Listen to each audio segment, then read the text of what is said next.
Welcome to Podcast Action Hero, the show that's killed more people than the plague. Get to the chopper! I want to ask you a bunch of questions.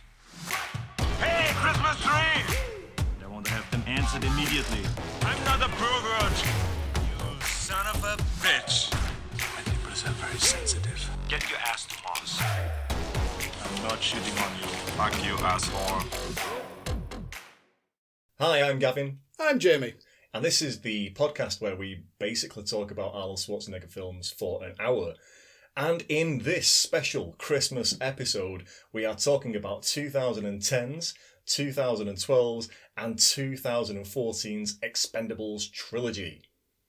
Jamie, Hello. what is your history with these films? I've seen all of these films before. I saw the first one in the cinema. I saw the second two on Netflix.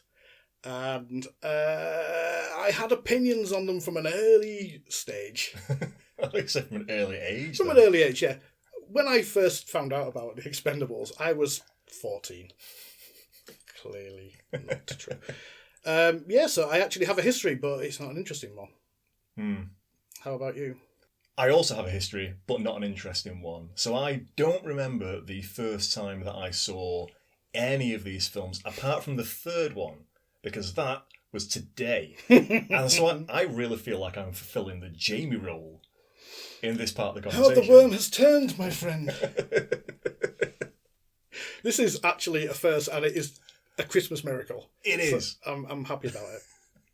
I think I'm sure I saw the first one, 2010 DVD, probably saw it when it first got released. Didn't see it at the cinema at all. Why not? Were you not dying for the concept of this? No, not at all. And I remember reading maybe it was, Empire or Total Film or something like that, and seeing the behind the scenes where Stallone is hanging off the side of the airplane, and it was like a behind the scenes shot of the green screen of him doing that, because apparently when compared to Tom Cruise, Stallone is a bit of a pussy. Yep, and we'll say that to his face when we next see him. Yeah, well, he's old, I reckon. Even if I'm not stronger, I'm quicker. I don't know. Remember him chasing those chickens in Rocky 3? Oh, he had some running scenes in these films as well, but he's got an interesting run. He's got a big guy run. He's got a Harrison Ford run, Okay. which is just, you can't really run. You're moving, but it's not a run. I don't know what it is. Well, that's it. He's moving his arms and legs in a running type fashion, but the speed doesn't match. Yeah, it's almost like someone just filmed him doing this, and then there's like, it's like an exquisite corpse. There's someone else's legs under there, or some wheels or something. He's trying to rate, he's on a travel aid to going in the opposite direction. You're walking in the opposite direction, and he's just sort of keeping up with you at the same sort of speed. That's the vibe I sort of got with that. When again, compared to Tom Cruise when he's doing his running, he genuinely looks like he's running very quickly, but also very strangely. Yeah, maybe there's just no good way to run on film. Maybe. Mel Gibson runs pretty good in Lethal Weapon, though. That's slow motion, right? No, he's full pelt with his machine gun. He's down the street. He's not like that, because that's exactly what I just made fun of. Maybe there isn't a good way. I'm clearly demonstrating right now you can't run well on camera. I feel like we've already digressed, and this has got to be a record even for us to be talking about a different actor in different films. Yeah, and we have got 3 films to cover, which I guess I have to summarise, don't I? Because that's my role. Fantastic segue to get us back on track. I really like it. Yeah, give us one of your trademark summaries. I'm not sure I can. Okay, so the Expendables 1 is Barney Ross and Lee Christmas, basically. It's their bromance with their entourage, who occasionally turn up and say one quip each. Shooting the hell out of everybody in the world. They go to essentially liberate a small island called Velena. Sounds about right. On orders from a guy called Church, who's Bruce Willis, after Trench, who's Arnold, turns it down. That's Arnold's bit in the first film. Yeah. He says no. So, like, that's the scene where they asked him to be in the film, And he was like, no. Yeah, it's meta. I don't actually know if I can summarise the rest of it. They go to the island, they scout out the island, find out it's too heavily fortified, and they're not going to be able to. I can't remember what they're there for, to be quite honest. Is it to take down the dictator? Maybe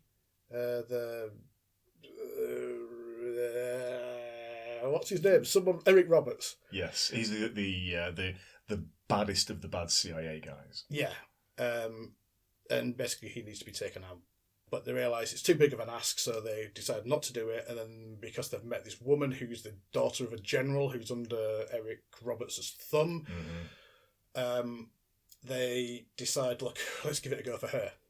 And they go back and kill tons of people. And that's it. And then they just throw knives at dartboards at the end. With poetry. With poetry, which I'm sure we'll get into because, oh my lord, that's the only thing I remembered about that film for years. The second film is more dour, and it begins with a massive slaughter in some village somewhere in Africa, I believe. No, that's the third one. Jeez, this is going to go bad. What happens in the second one? I can't remember. Well, this is something we were talking about, is they kind of really blend into each other, particularly when you watch them quite quickly. I think it's Asia that it starts off in this one. I'm pretty sure they're all fictional towns, cities, countries where a lot of these things take place. But this one looks like it's almost kind of like a Myanmar or somewhere like that. It's the one they're just burning through in jeeps, just shouting weird phrases and shooting everybody with machine guns. Right? Yeah, they've got the armoured lorry as well, and it's got the battering ram on the side of it where it says knock knock, which I'm pretty sure is a rip off of some other film I've seen. It feels kind of like comic-y. It feels like Judge Dredd, that kind of thing. But they end up in like Eastern Europe. Is it Hungary? Bulgaria? Somewhere like that? Did it say Budapest? I can't remember. You and I remember Budapest very differently. Insert just slightly far enough away exotic place here. Yeah, but the point of this film is they're trying to recover some plutonium that's been buried in a mine after the Cold War because they didn't want to lose it. A Jean-Claude Van Damme, who's a villain called Villain, or Villan, is going to grab a load of it and basically sell it, or he's going to sell it, right? That's his deal. He's going to sell it to. Yeah, I don't know. He's an arms dealer eventually. Yeah. Basically, they recover it and kill him. Expendables 3. This has got a plot.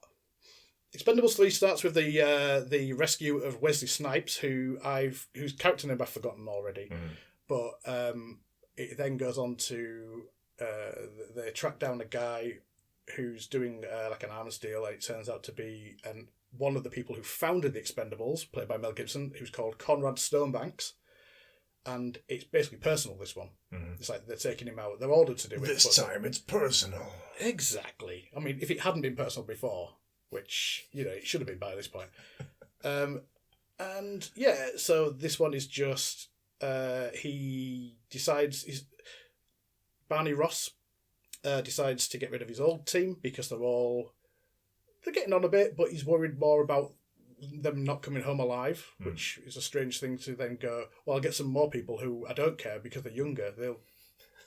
Okay, old people matter. The younger people get captured by Stonebanks, and then the older people come back to rescue, and they all together take down Stonebanks and blow up a big building. Is there really a plot beyond those things, or no? There's not a strong plot in any three of them, really. To be fair, is there? That's kind of why it's hard to engage with them, I think, because I'm not saying I was expecting sophistication from them, but I was expecting like moments in them that were beyond they're like the Transformers movies, in that people will just say things like, Like the guy who just goes maggots, and they'll all shout like woo-ah, and what's the song that they all sing? Yeah, I forget it now. It's bad. It's wubba lubba dub dub or something like that. It's along those lines. Yeah. But it reminds me of like when they just have like a random transformer going, "On about victory, on about victory." It's like, what? Shut up! It doesn't mean anything. There's no point to you doing that scene. It's like, did you think that was funny? Or what? Every single person is saying lines that were written by somebody else. And I know that's the definition of a film.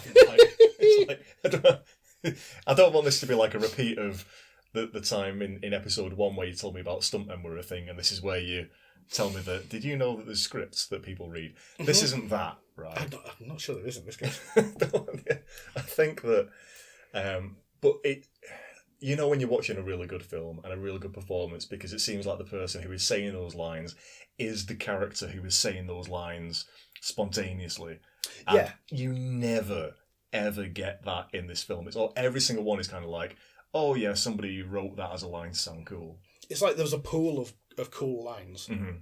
and everyone just put their hand in and just went, oh, I get to say maggots. I don't know why I'm stuck on maggots. That's my one thing that I just... Maggots! And yet, there's not really any... There's no lines in these films that have stuck in my memory, except for those that already existed in another 1980s... It's very not self-referential, but it's referential to the people involved. Yeah, definitely. We should probably go through who's in it, right? Yeah, give us a shout. Who's in them? I will not be able to remember, and this is always the same, I will not be able to remember character names or hardly actors all the way through it. That's where you come in. Oh, I won't remember the character names, although they are silly, so I might remember the odd one. So, obviously, you've got Sly, you've got Jason Statham, you've got Randy Couture, is that how you pronounce his name? Yeah. I'm not, I think he's a wrestler, right? I don't know. He was a UFC guy. He may have been a wrestler, but he was definitely a UFC guy back in the late 2000s. Yeah, okay. You got Jet Li, you've got Terry Crews. Mm-hmm. Of the main cast, who else is there? There's Dolph Lundgren, of course, who's a bit of a... Sometimes he's a bad guy, sometimes he's a good guy. Mm. You've got...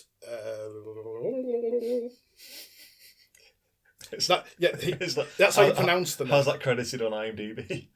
Well, I think they actually call him Bruce Willis. Got it. Obviously, there's Arnold Schwarzenegger. Mm-hmm. Occasionally. Yeah, not as much as we'd like for this show.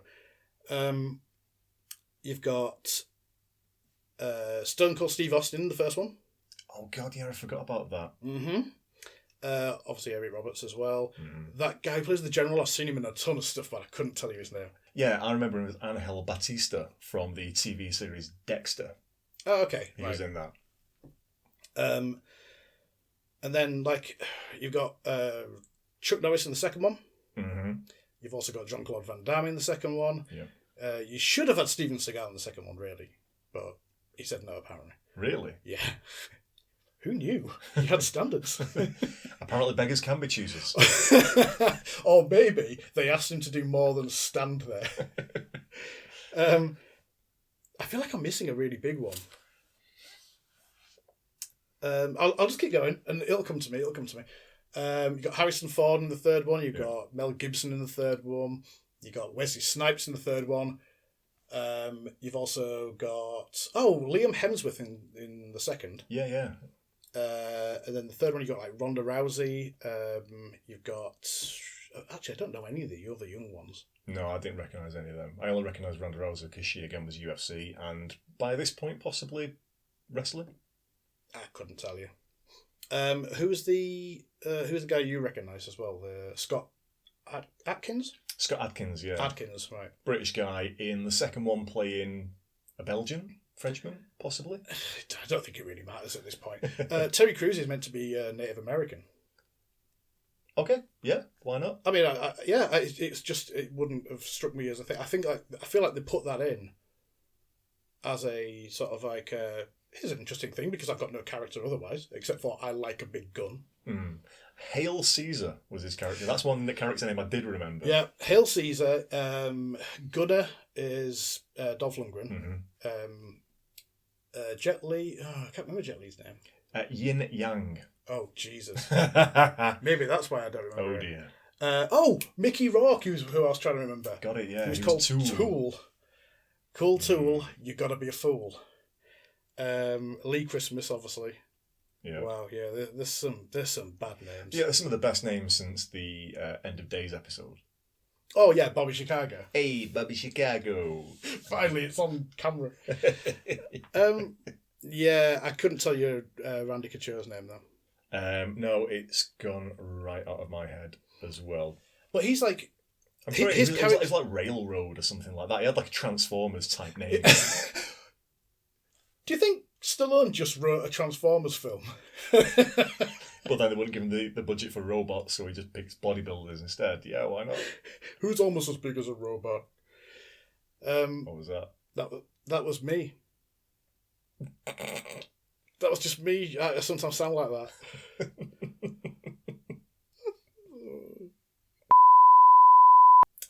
But yeah, the Randy Couture's got a running gag about having a cauliflower ear and everyone mocking his ear. Yeah, did you hear that? All joke, yeah, a lot of ear jokes. But it's a load of short jokes for Jet Li, a lot of tall jokes for Dolph Lundgren, like Frankenstein and all that kind of stuff. And they're all kind of it's that sort of outdated, everyone's busting each other's balls, and like this is how men communicate in a way that just doesn't get anywhere below like skin deep. It's just this sort of maybe they're all like that.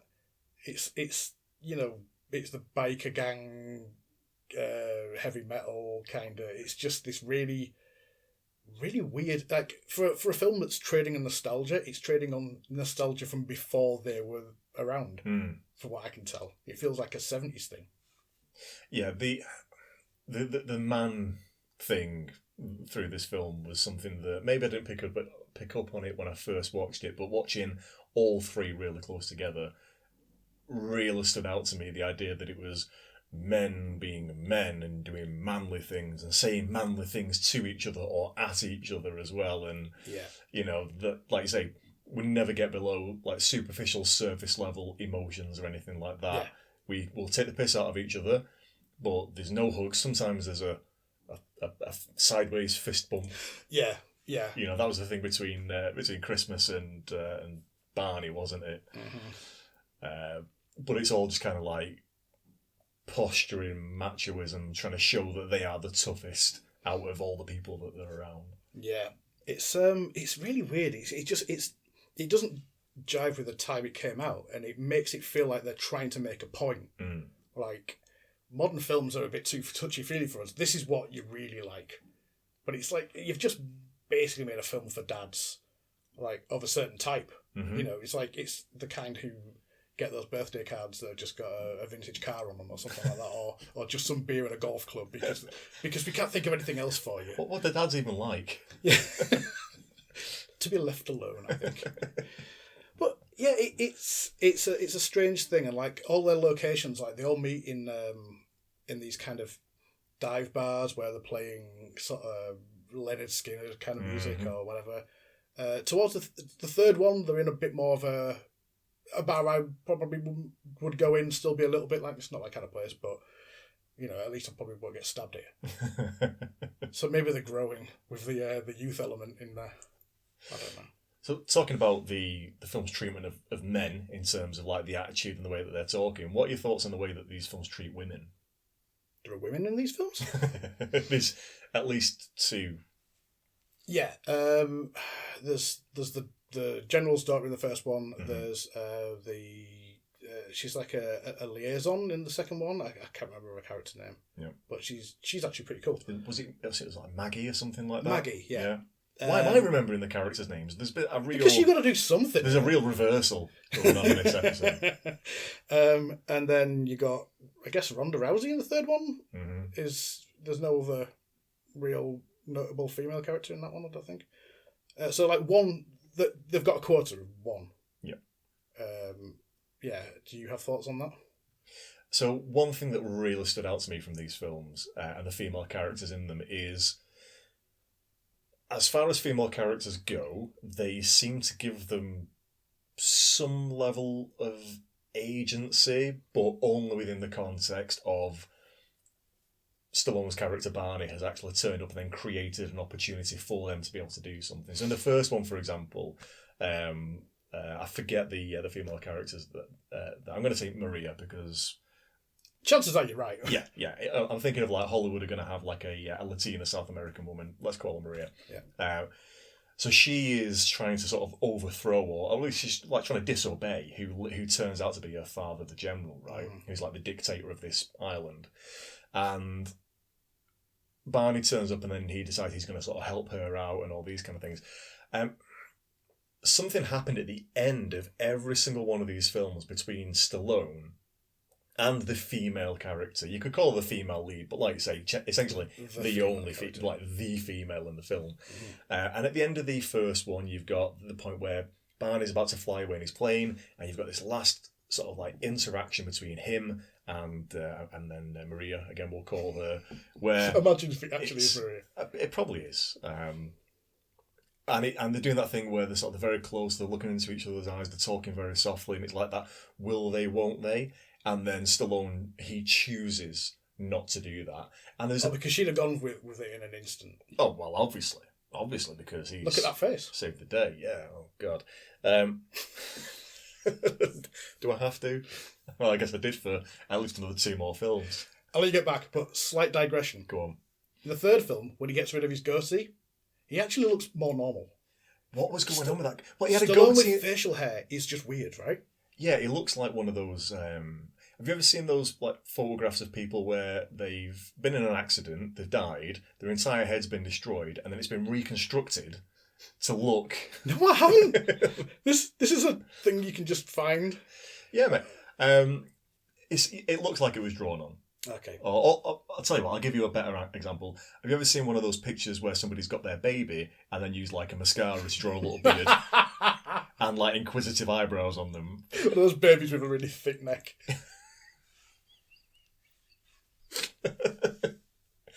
It looks weird. Bright red. The goatee in the first one looked weird, but it's this constant kind of square drawing around his face.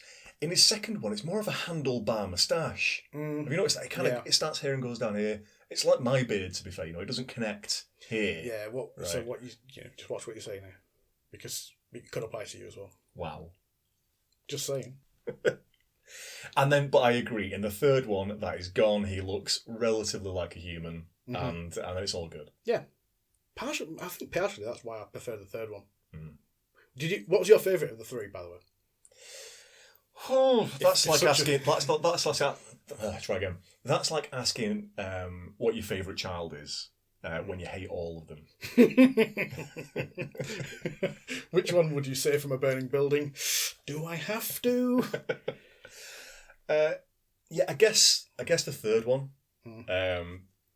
With each one of these films, there was points where I'm watching this thinking, this is a passable action film. Not a great action film, but a passable one. And typically the opening sequences in all of these films, I'm like, okay, yeah, this is good. I like it. There seems to be a nice mix of, listeners to the... to the Raw Deal episode will know how much I like squibs, and it felt like there was a mix of real squibs and some CG stuff, but the mix of practical and CG was good. The second one, I liked it for maybe the first hour, and then it completely descended into parody from that point onwards. Yeah. Whereas the third one didn't necessarily feel like it did that. It just kept, for the most part, it felt like it was a nice, constant motion all the way through. Although there was a point, I guess, half an hour, 45 minutes into it, where he goes on the recruitment drive with Kelsey Grammer. Yeah. In it. Fucking Frasier. Sideshow Bob for the kids. It stopped dead there. It was like 15, 20 minutes of just like... It was a bit too much, but I've never minded like getting the band together kind of thing. Yeah, but if you compare it, for example, to X-Men First Class, they did it really well, where it was like, in a montage, 5 or 10 seconds on each character. That's plenty. That's true, but 5 or 10 seconds on each character is all we've had from the last few films, really, anyway. So, like, at this point, I actually think the third one is the plot that the first one should have been. Okay. Like, that should have been the point of Expendables. Like, we've got a team of these guys who've done all these things, and I think we're probably past it now. I'll stay on, even though I'm probably the most past it, and bring a load of new ones in, and then, you know, there's a plot. There's an actual thing about, like, it has something to say about old versus young, I guess, even though it doesn't make any sense. But yeah, the third one, by far the best, and it's got Snipes in it. He makes a tax evasion joke on his first film back from being in jail for tax evasion.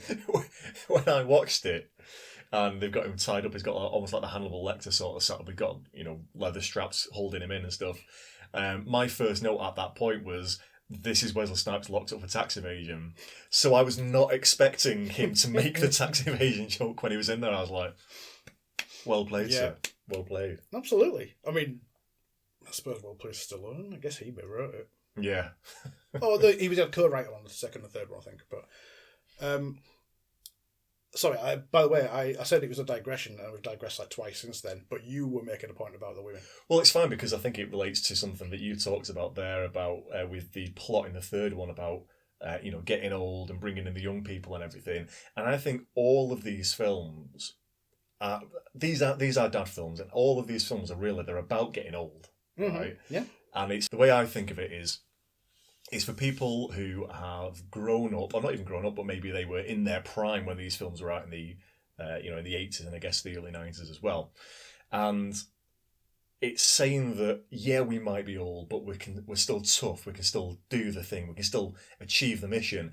And the thing with the women at the end of every single one of these films with Stallone's character is, if we wanted to, we could get the young, attractive woman, but we choose not to. It happens with Maria, for example, at the end of the first one. It's like, oh, she's up for it. She's happy to, you know, go with this guy, but he's like, no. He's like, that's not his life. And the same thing happens with Maggie at the end of the second one as well. She's like, I can stay with you, I can be here, and all this kind of stuff. And he's like, but I'd be very bad for you. And it's like, and it's like, right, okay, you're taking the high road. And the same thing at the end, almost with Ronda Rousey.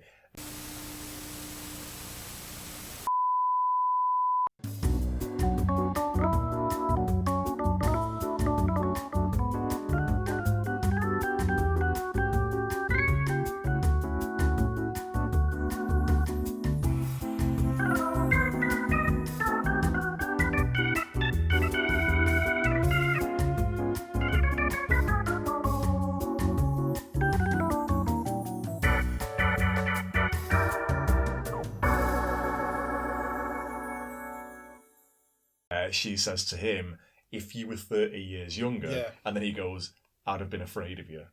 And it's like, again, it's kind of him, it's saying that he might be the old guy, but he's still in a position where the reason he's not going after these young women isn't because he can't have them, but because he chooses not to. But and it's like, fuck it off. Which would be weird anyway, but it's even weirder that he's writing it. Yeah. It's like, all the women want me, but I don't want all the women. Why did you turn to Ian McKellen? I don't want all the women. He doesn't want any of the women. Famously, Ian McKellen doesn't want the women. Oh dear. Yeah. But yeah, these are all, I don't know if like allegory is the right word, or even just like metaphors for getting old. And the third one in particular is it's Stallone's character Barney recognising that they are all getting old now. And it's like, well, to be fair, Statham's probably like 20 years younger than you. He's still got... Don't speak for Statham. Yeah. I would say the same for Terry Crews, but he's got a few bullets in. He got shot in the arse. He did? In this one. I didn't see him get shot in the front. I saw him get shot in the leg and then get shot in the arse. And then he had the chest wound. I didn't see where that happened. It might be one of those magic bullets. Well, apparently, yeah, it travelled up through his arse into his chest cavity. Apparently bullets can do that, actually. I've seen that. Well, I've not seen it. I'm not a trauma surgeon. I've seen it in I'm documentaries. worried about the stuff you've seen. It's all gross.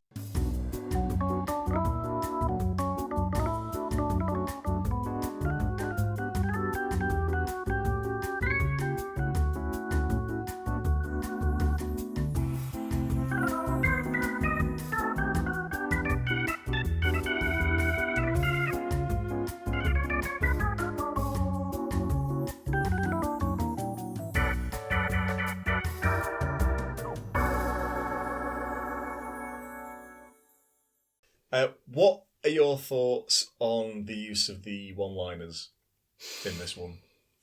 They're very Stallone. Like, Stallone has written some decent dialogue in, like, the first Rocky, I guess. And that's about it. They're pretty kind of first drafty. The sort of, I mean, appropriately, they're dad jokes. So you've got, I pronounce you man and knife. Rust in pieces. Yeah. Did any stick out for you? Or were you trying to avoid remembering? Yeah, again, like I mentioned earlier, it's the main ones that stuck around for me were the ones that were from other films, and every single time one of those came up, I believe the intention of those lines from, you know, Schwarzenegger's old films or whatever were to make you go, oh yeah. But for me, every single one was, oh. Well, it's like they had fan service on the brain, right? And understandably, it's like the first time you're getting all of these big action guys together, and you know it's supposed to be kind of like a best of almost. But then instead of doing decent dialogue, they do these kind of like callbacks. But when they're doing stuff like saying "I'll be back" or "I'm back" or "You've been back enough, I'll be back," and yippee-ki-yay, it's as if they haven't been parodied a million times, including by Arnold himself, in so many of the films. It's like, find a new tactic, find something that's different and unique to you. Like how many catchphrases has Arnold got, except for "I'll be back"? So, well, ones that he uses from film to film to film, not so much. I guess so, but it doesn't have to be. You know, he could have done "Stick Around Again." He did right at the very end of the third one. I don't know if you picked up when when Stallone's character Barney goes up to Trench, right? Trench, is it called? Mariana's Trench, yeah. No, Trent Mauser. I mean, come on, it would have been Mariana's Trench if I reckon that got vetoed by the studio. But when Stallone goes up to Schwarzenegger then and says, "I thought you said you've retired," he goes, "I lied." I guess so, yeah. Call back to Commando. Yeah, I'd say so. I think it's the last one they're sort of squeezing in there as well. I don't see Stallone thinking of that though. Well, I suppose that's the other guy. Well, there's a few writers on it, wasn't there? There was one other writer on 2 and 3, but different people, I think. Stallone directed the first one, right? Yeah, I've no idea. Okay, because my thoughts on like the cinematography and stuff was that the first one was very basic, like just follow it in with the camera. The second one had a bit more art to it, like the colours were a lot more muted. They strangely, I think they shot the gun stuff pretty well in the first one, but the hand-to-hand stuff really badly. The second one, the hand-to-hand stuff was a hell of a lot better, and the gun stuff wasn't. And then it reversed again for the third one, because like that Ronda Rousey in the club scene where she's beating those guys up, it was filmed like no one, like they'd never filmed a fight before. Like a Taken 3 scene. What, jumping over the fence thing, like multiple cuts to show someone jumping a fence. Yeah, but they have the same thing in the fighting scenes and that as well. It's kind of like you sort of see a hand like hurt and hit an arm and all these kind of things, but they're kind of shot really close up, and it's like, whose arm was that? Well, that's how they shoot Seagal films, right? Because he can't move that well, so they just make it look like him going like that is a really strong punch by showing it a million times from different angles. But they did that with Ronda Rousey, and he's a young director. It's like I think it was his first one. I can't remember his name. The first one was Stallone, the second one was Simon West, and the third... Oh, no, jeez. The second one was Simon West, not Simon Weston, not the Falcons veteran. And the third one was an Australian guy. Can we redo that? No, we're leaving that in.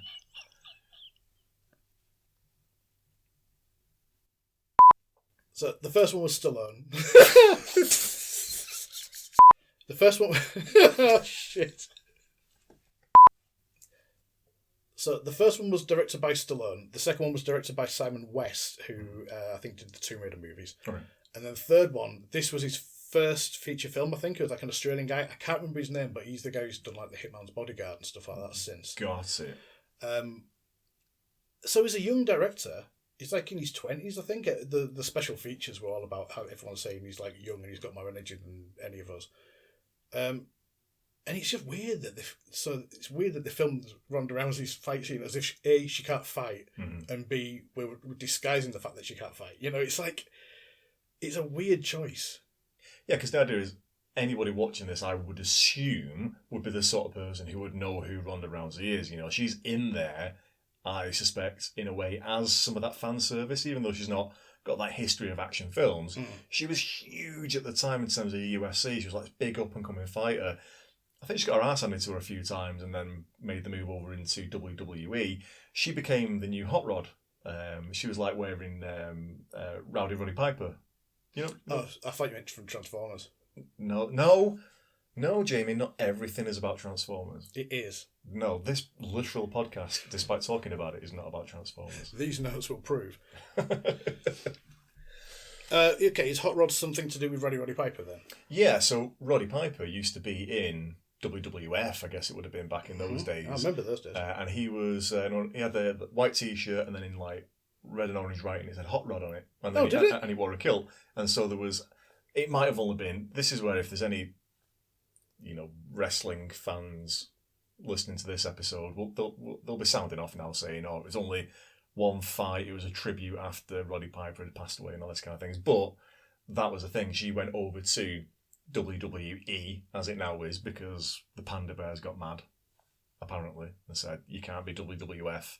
The Pandas are WWF. We're WWE. You've got to be WWE now, so you don't piss off the Pandas. And I would have thought if there was anybody that I'd be really happy to piss off, it'd be a panda, because I don't know what's going on. I don't know where I'm going with this. But, yes, to answer your question, Ronda Rousey absolutely can fight. So why they would not take the opportunity to capture some of that in film, I don't know. It kind of reminded me as well of the G.I. Joe films at that point. Mm-hmm. Like, especially like the recruiting all the young guys. It was like, it just felt like, well, Bruce Willis is in the second G.I. Joe film as well. So yeah, I never watched it. I thought the first one was shit. Oh, it is, and the second one is also shit, but I bought it. But you bought it? Yeah, and I saw it in the cinema. So I did it on purpose. I got nothing. Yeah, but should we move on? Yeah. What percentage of this trilogy would you say is set inside a plane fuselage? 106%. It does feel like it sometimes. Maybe it's not the same plane, but it's... I mean, there's even a scene where they're walking around in Eastern Europe and they go inside the fuselage of a crashed plane. Yeah. It's like they had this one set that they just could dress up 1,000 different ways and went, might as well make the most of it. Yeah, it's got to be a budget thing, hasn't it? Mm-hmm. Yeah, you'd think. It's either a dive bar, a fuselage, or a cave. And this seems to be a film, or a series of films, almost entirely set on sound stages. Because even where you've got in the second one, right, where they all end up getting saved by Chuck Norris. Oh, yeah. When he turns up and kills everyone. I have thoughts about Chuck Norris. All right, bit of a weird place to confess them, but fair enough, you know? Different strokes. When will he be mine? But that to me, it looked like the Universal's backlot that gets used in like How I Met Your Mother, How I Met Your Mother. the famous fucking Tyneside bloody spin-off. Oh, Oh dear. Yeah, but I know the show you're talking about. yeah. How I Met Your Mother. It's also in Bruce Almighty. It's in however many different films. It's that same street, and it looked like it was that same one. And you know it's a set because you can't see the end of the street. It's like just a painting. Yeah, absolutely. Like just a row of buildings going across the other side. It looked like that, but they're just kind of like dressed up dusty with ruined buildings and smoke and everything. Is that the one where it was like the practice American city for the... Oh, like Trinity, the nuclear bomb test. Well, that's where it was, wasn't it? When the army in 2 comes, like they come along and basically blow the crap out of them while they're hiding in a bar, or they're sleeping in a bar for the night. Because that's a town that's basically just there for manoeuvres for I guess it'd be the Russians. I don't know. Was it? Well, so it was supposed to look like a set town then. Yeah, it was dressed up to be an American town. Right. I was obviously not paying very much attention at the film and then complaining about how much it looked like a fake American town. You know what? I'll give you that one. I'm really good at this. I'll give you that one because that's the point in the film where it's not boring. It is boring. I was just waiting for 3 at that point because I watched 2 and 3 on the same day. Just get them out of the way, you know. Because I remember 2 being terrible and I wanted 3, which I remembered being better to take the taste away. So by that point, I was just kind of like, I don't really care what's going on anymore. I just want it to be over. But yeah, that part was, they were kind of bunking down in a disused practice town, I guess. Got it. I think it's Chuck Norris who saves them there, isn't it? Absolutely, yeah. That's when he turns up. They're out of bullets. Stallone's got 1 left. He takes a chance. He shoots 1 guy with it, and then the next thing, like everybody's getting shot, tanks getting blown up, everything. It's like, what the hell's going on? And then out of the smoke and the debris comes Chuck Norris. Chuck Norris, but the version of Chuck Norris from memes. Yeah. Like not the real Chuck Norris, not any character he's ever played. They even quote some of the memes. Like he quotes his own. Like, you know, I was bitten by a snake. Fortunately, after 2 after 5 days of agony. Yeah, the snake died. And he's like, again, Stallone, sort your life out, mate. You know, we've all heard that. It's not any funnier because Chuck Norris is saying it. I remember when the Chuck Norris quotes, Chuck Norris facts were like a big thing, would have been around 2009, 2010. Mm-hmm. So this is like several years later. Like if he'd appeared in the first Expendables film in 2010, maybe it would have made more sense to be in there. But by the time the second one rolled around 2012, I felt that had passed and they completely missed the opportunity for that joke. Well, it's the grandparents finally getting round to seeing a meme on Facebook, so they're sharing like, oh, look at this, isn't this funny? The person in that meme died 5 years ago. The snake in that meme. Of course. Died 5 years ago. Yeah. Norris not really adding much to the film other than the legend and a lot of bullets. No real character. He spends his entire time saying, I'm a lone wolf. And then at the end of the film, sometimes it's nice to run with the pack. Yeah, I'm a lone wolf, but what I'm going to do is I'm going to follow you around basically for the rest of the film and just turn up wherever you are. Yeah. Because I wonder if the character of Chuck Norris in that one, while saying he is a lone wolf, was actually maybe a little bit more like Antonio Banderas in the third one, where he was like, you know, at least Antonio Banderas was honest, like, I want friends, you know, I want to be around people and everything, whereas Chuck Norris couldn't admit to that because he's too manly, so he's going to just happen to turn up where, you know, Barney was, I don't know. Yeah, that's a good read. I prefer that version, but it's too straight to do that. You know, it's like the It's like, oh, fancy bumping into you guys here. It's like there's nowhere else anyone would be. Yeah, but the weird thing about like that version that you've come up with, I think would be a better way of telling his story, and like even as just for entertainment value. But there's nobody, I don't think, maybe it's the nature of the people who have been cast in this film, but I don't think any one of these actors would be prepared to look anything less than the tough guy. Mm-hmm. Like, they would just not have it. It'd be like, that's why everybody's just out machoing everybody all the way through all of these films. Well, that's it, because some of the jokes that they have between Stallone and Schwarzenegger are almost jokes about their real life rivalry back in the 80s, right? You know, the whole stop on my mum will shoot was like a practical joke that Schwarzenegger played on Stallone. You know, he put the word out there that I'm going to go for this film because then Stallone will go for it. Yeah. We've obviously not watched Commando as part of this, but there's a joke in that one where he says, "I eat green berets for breakfast," and I think that was a jab at Stallone, because in Rambo he is a green beret. Ah, okay. And so there's this whole thing. So those kind of jokes were in there, and the whole thing of like, if you were to get, for example, Stallone and Schwarzenegger into a film ever, you would have that kind of push and pull of like, who is going to be the most macho, who's going to win in the fight, for example. And maybe it's telling potentially that fight never happens in any of these films, because neither of them would be out machoed. It'd be like the was it Hobbs and Shaw? Where they had in the contract that they had to have the same amount of punches or something like that, or the same amount of action. And don't they don't they follow through on the? Is it Rocky? Is it the end of Rocky 3? When I think it's the end of Rocky 3 where the sparring at the end of it, and they go to land a punch at the same time, well, and then it freezes, right? It's the beginning of Rocky 4 as well. Right, got it. And I think they had that in Hobbs and Shaw, but they follow through in it to the moment where they both punch each other on that one. We do see Statham absolutely annihilating a guy for being his ex's boyfriend and hitting her, right? Yeah. They've got an antagonistic relationship right from the start, and it's another woman in the film. Yeah, Charisma Carpenter, right?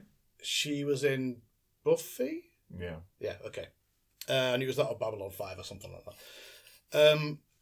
She's in the kind of like an abusive relationship, which is very much like a C or D plot, and she's only in it to get beaten up by a boyfriend and shown, if you're stuck with Jason Statham, and it's that whole sort of like, you're better off with these guys. Mm-hmm.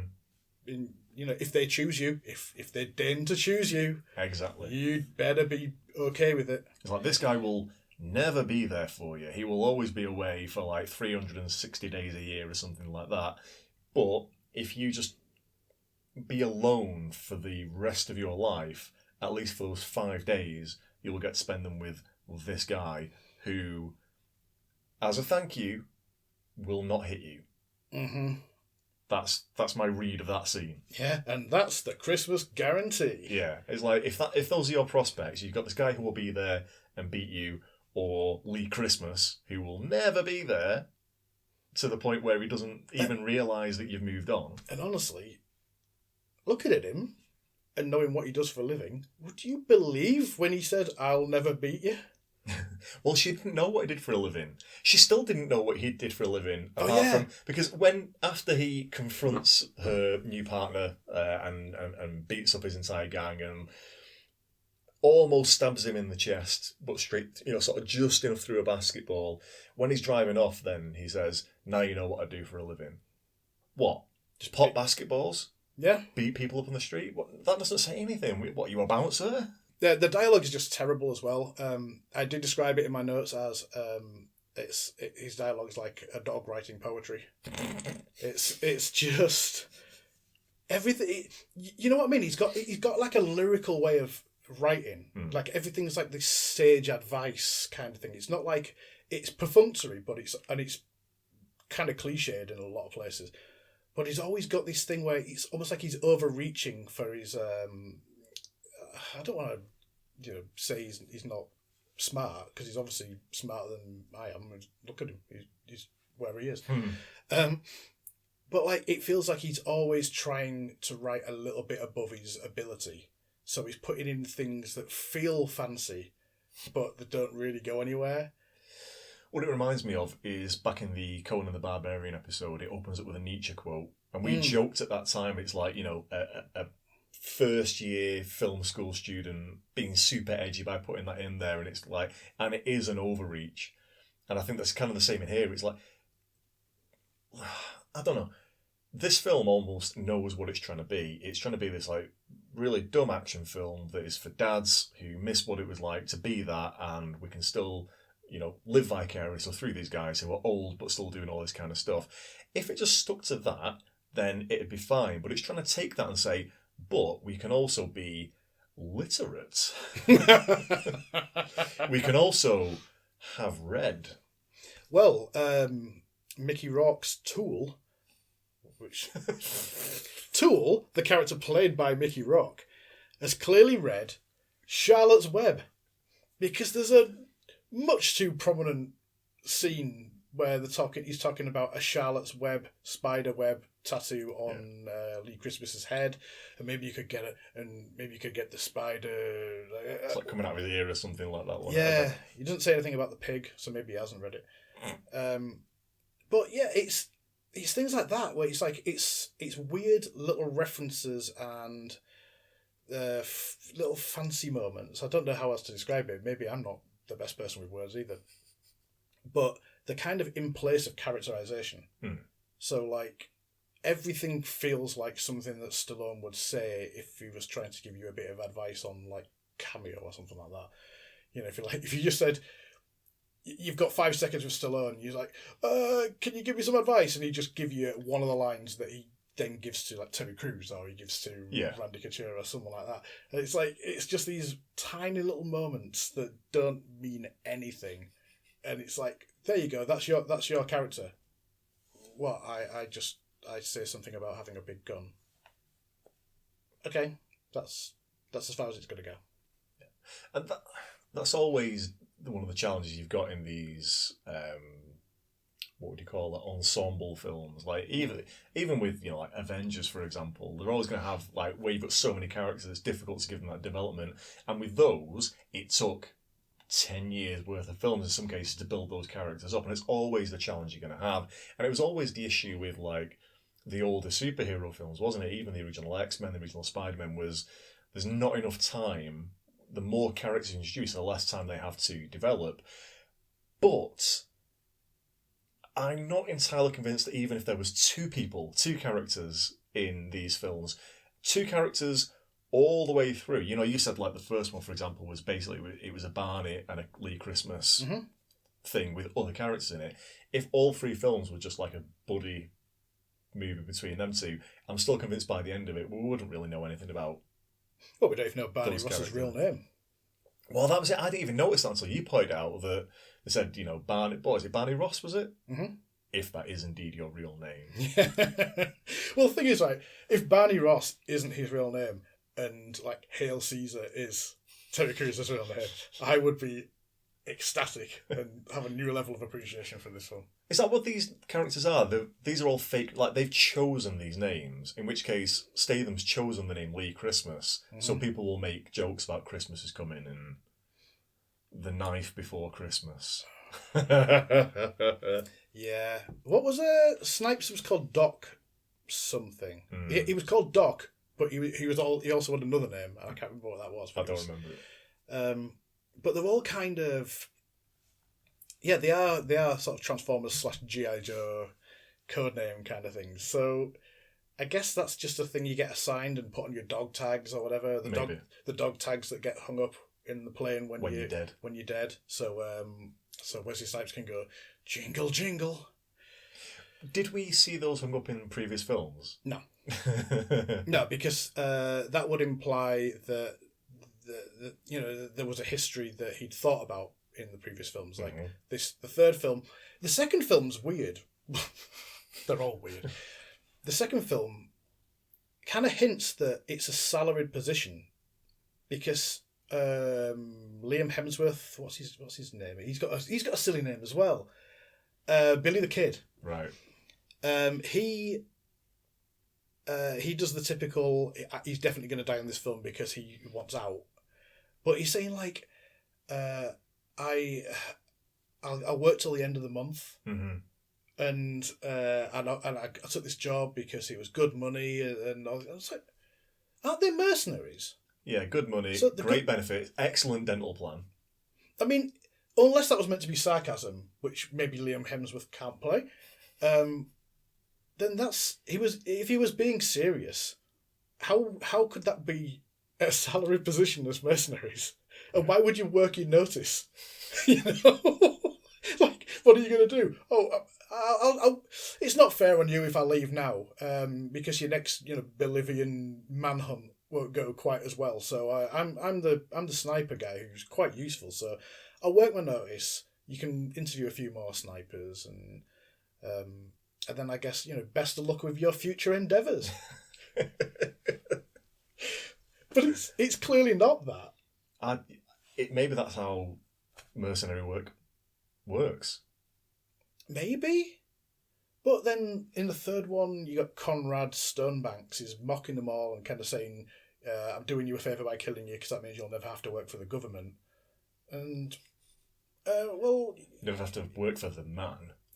You don't have to work for anyone if it's a salary position. That's your job. You're working for Barney Ross. Or whatever it says on the checks. Does that mean that we're getting near the end of the episode when we start? It kind of feels like it, doesn't it? We haven't been talking for all that long, for considering we're doing 3 films, but it's light on content. So I think we've pretty much covered that one. I don't know about you, I thought that talking about 3 full feature-length films would take longer than just a standard episode, but I feel like we've covered it in normal time, maybe even a bit under. This is under the time we took on Stay Hungry, at least. Stay Hungry, we talked for ages on that one. About twice this. Yeah. But to be fair, there's not that much Arnold in this, so it's this is just in keeping with how much he was in those films. Yeah, we actually haven't spoken very much about Arnold being in these films at all, have we? We've talked about the films in general, but really not mentioned Arnold because he turns up in them to be Arnold and to quote some Arnold lines and those kind of things, but really, he says get to the chopper as well. Yeah, we should bring that up. He did say get to the chopper. He also said something like look out for the chopper at one point. Yeah. Before that. Do we even mention the fact that apparently him and Jet Li are confirmed a gay couple? No, we didn't mention that. Apparently so.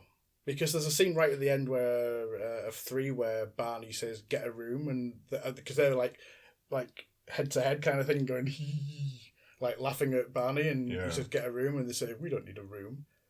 And apparently, like on the Wikipedia anyway, I can't remember if it was Stallone or Schwarzenegger, but one of them confirmed, canon gay couple, why not?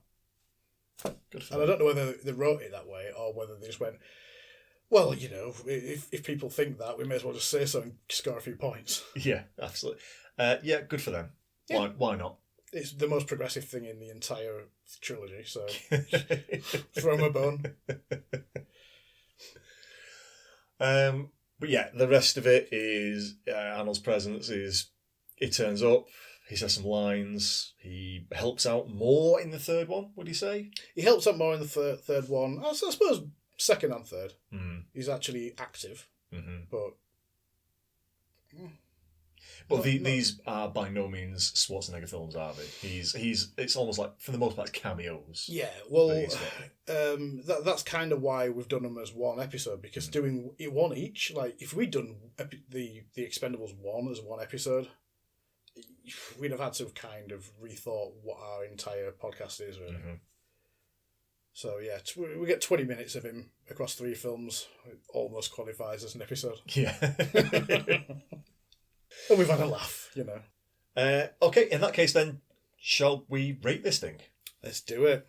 So, if this is your first time listening to, or, I mean, if you're watching it, it's definitely the first time because we've never done this before. But if it's your first time tuning into any Podcast Action Hero episode, then when we rate these films, we do it on a binary rating system. With nuance. With nuance, which is if we think that you should watch this film, we will say do it now.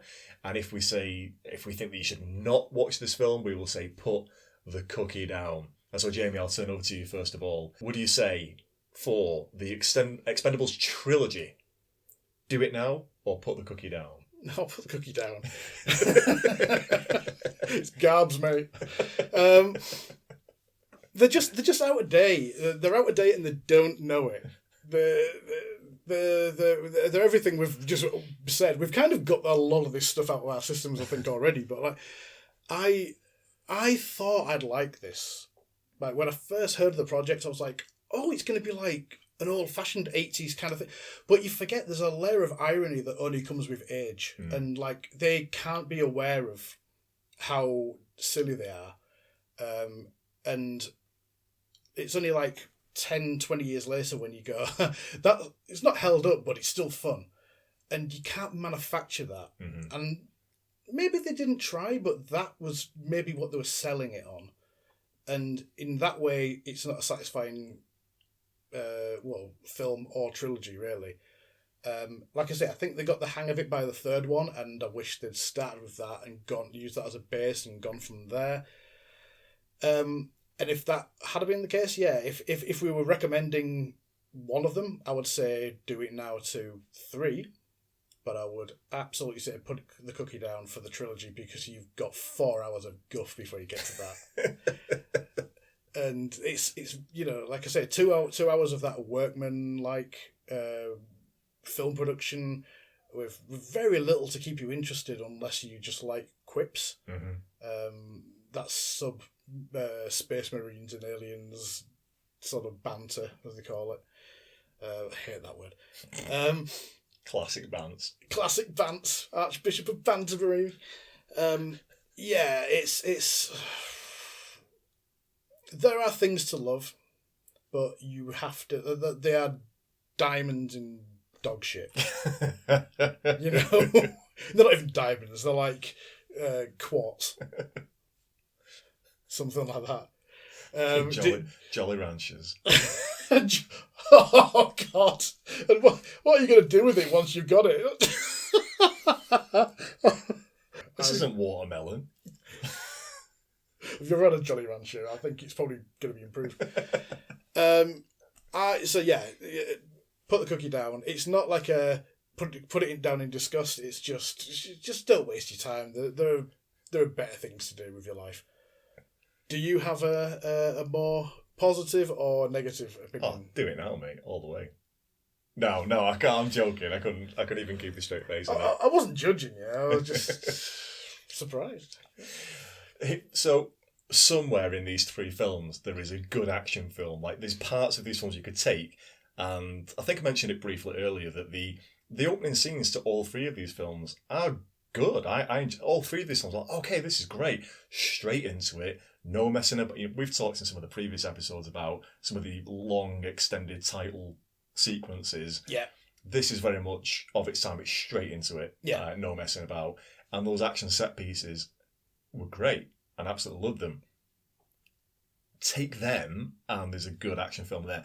As soon as it comes to what it might consider to be character development, characters interacting with each other, it falls apart. Like, the script is dog shit in every single one of these films, right? The character development, it's like they're trying, but they probably shouldn't. You know, it's why bother? We know what we're here for, so yeah. It reminds me of you've seen the film Black Dynamite, right? I certainly have. Yeah, which is a parody of blaxploitation films, and it parodies them superbly. And again, it doesn't bother with character development because that is not the point. That's not what they did in those films, so why bother trying to do it now? And that's where I think these films get a little bit lost in that they're not sure if they are parody, and they're not sure if they are tributes to them.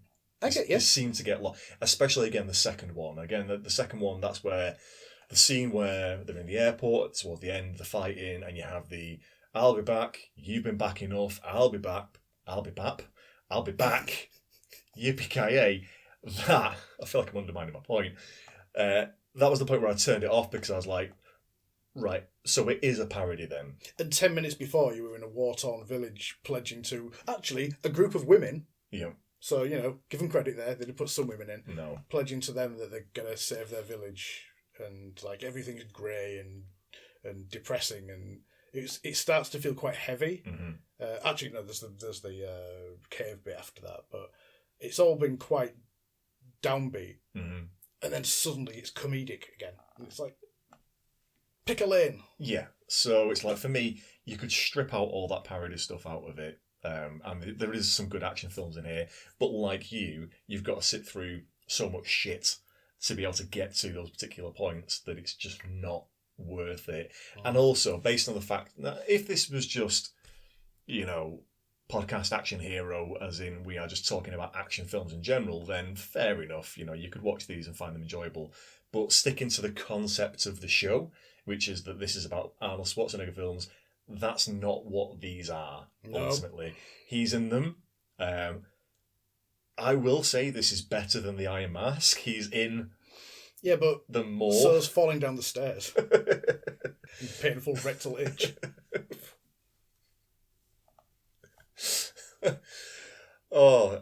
So yeah, anyway, I'm rambling as I frequently do. So for me, yeah, it's put the cookie down. For what Arnold's in these films, it's just to parody stuff that he's done in other films. You can get that in adverts. Yeah. So yeah, for me, unfortunately, put the cookie down. So that's pretty much it, and we don't have a Wheel of Pain this time round. No. So with this being a Christmas special, if anybody managed to listen to our last audio episode where we talked about Maggie, that is the point where you will find out what we're going to be talking about next time as we return back to our normal audio-only format. And yeah, tune in then. So thank you very much for watching or listening, depending on how you're getting this episode. Remember, you can always follow us and get in touch with us on the socials on Instagram and Twitter at PodActionHero. You can also follow us on Letterboxd at PodActionHero. And make sure you give us a 5-star review on Apple Podcasts and the other ones that allow reviews, because it helps the algorithm, I've been told. So that brings us to the end. I've been Gavin. Whoa. It's Christmas. I want to deliver a little Christmas message to all our fans. Okay. I once knew a man named Tool. To me, he was the epitome of cool. He was good with a knife, bad with a wife. But to think he could beat me? Dreaming he'd defeat me. Cool Tool, you gotta be a fool. I've been Gavin. I've been Lee Christmas. And we will speak to you again next time.